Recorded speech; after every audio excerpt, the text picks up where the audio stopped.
Yo, what's going on, guys? And today we're hearing the fact that Nick Nurse, the Philadelphia 76ers, are meeting. The Sixers will interview Nick Nurse, and you guys know I'm a big old Nick Nurse fan. Love his autobiography. I'm over here leaving Chicago. I had been covering the NBA Draft Combine for the last few days. I'll be finishing uploading those interviews today.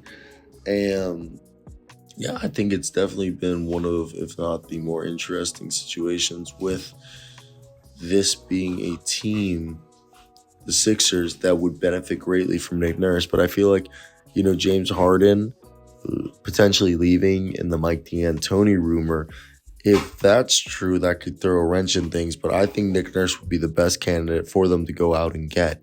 And truly, would them getting Nick Nurse mean they're fine losing James Harden regardless? I love Nick Nurse. Let me hear your thoughts down below. And let's get right into today's video. We're on the way to 20,000 subscribers. Your support would mean the world.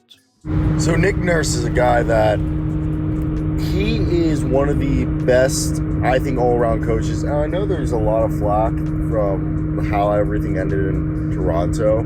But I read his autobiography, and he's coached all over the world, basically in every league from England to Australia and back. And he invented this thing called the Nurse Pill, which if you saw in his first few seasons as coach of the Raptors and even as an assistant, a bunch of guys improved their shooting percentages. And the Nurse Pill is this ball that he uses on all his players, in practice and stuff.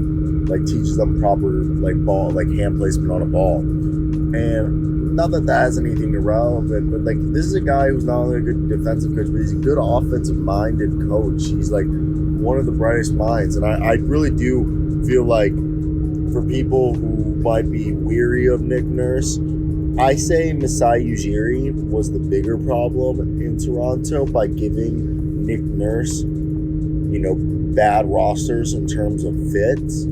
Since winning the championship, there wasn't enough shooting, and there wasn't, besides Fred VanVleet, another pure point guard on the roster. And that's basically since Lowry left. And you think here, you're okay. I really do, in my mind, think that Nick Nurse would be a great fit for this team. Now, hiring Nick Nurse, does that mean you're fine with moving on from James Harden? That's what I'm wondering. I think it brings up a lot of questions. So let me hear your thoughts down below in the comment section. I think it'll definitely be interesting. But peace out.